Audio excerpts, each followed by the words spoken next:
Merci Madame la Présidente. Ce dont il va être question majoritairement dans nos propos, c'est la question de la santé et de notre système de soins.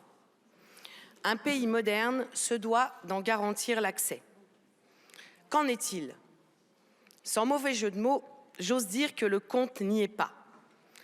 Que cela soit pour des raisons de disponibilité, d'éloignement géographique et bien sûr de moyens financiers, nombreux sont les Français qui renoncent à se soigner, et ce même de la part de ceux qui ne fréquentent pas des praticiens qui scandaleusement exigent des dépassements d'honoraires.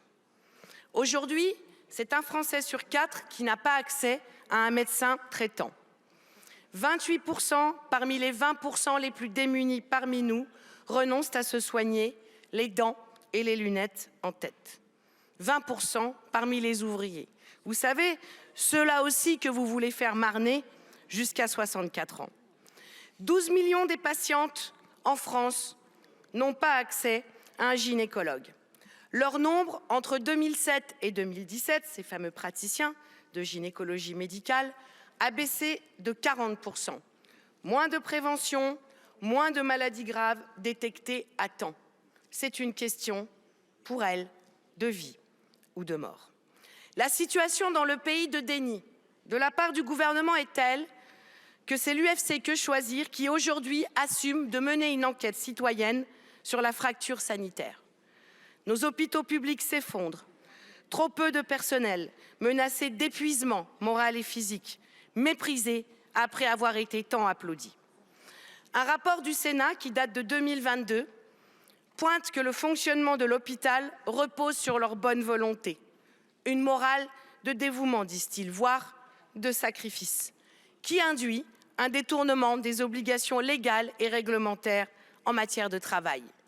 Il est vrai que 1 € de l'heure d'indemnité compensatrice pour le travail de nuit fait de l'État employeur un très mauvais patron. À Grenoble, au CHU, ce ne sont pas moins de 400 opérations concernant de très jeunes enfants qui ont été décalées. Quelle honte pour notre beau pays. Les soignants et les personnels manquent par milliers. Ceux qui travaillent sont prêts à jeter l'éponge. Le paiement à l'acte, maintenu envers et contre tous, donne le coup de grâce. Les grèves et les protestations se succèdent dans une indifférence gouvernementale assumée.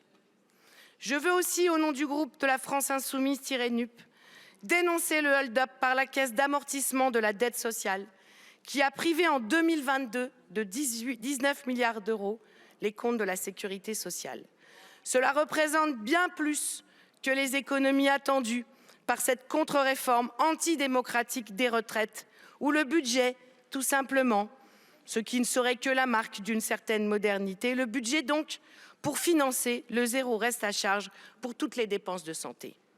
Au fond, ces comptes organisent la destruction de notre système de santé et le définancement de la sécurité sociale. Quel est votre projet? Quel est votre horizon? Saigner le service public de santé et laisser toute la place au marché libéral et privé, à la marchandisation de la santé. Où est-ce que cela nous mène? Permettez-moi d'évoquer le groupe AVEC, connu de nombreux députés tant il a fait de dégâts, illustre cette prédation permise par le système. EHPAD, centre thermal, cliniques gérées comme des entreprises, 12 000 salariés qui ne peuvent plus mener leur mission. Après une mobilisation des usagers et des salariés et des élus locaux, il faut le dire, le PDG est aujourd'hui poursuivi pour prise illégale d'intérêts et détournement de fonds publics. Quoi qu'il en soit, les conséquences sont les suivantes. Offre territoriale de soins considérablement réduite. À cause de ce groupe à Grenoble, c'est un service d'urgence qui désormais est fermé la nuit. Or, il est indispensable pour les habitants de la métropole grenobloise. Et le système public, appauvri d'une façon volontaire, ne peut s'y substituer. La rentabilité et la santé sont contradictoires. Elles exigent un monopole public. Merci.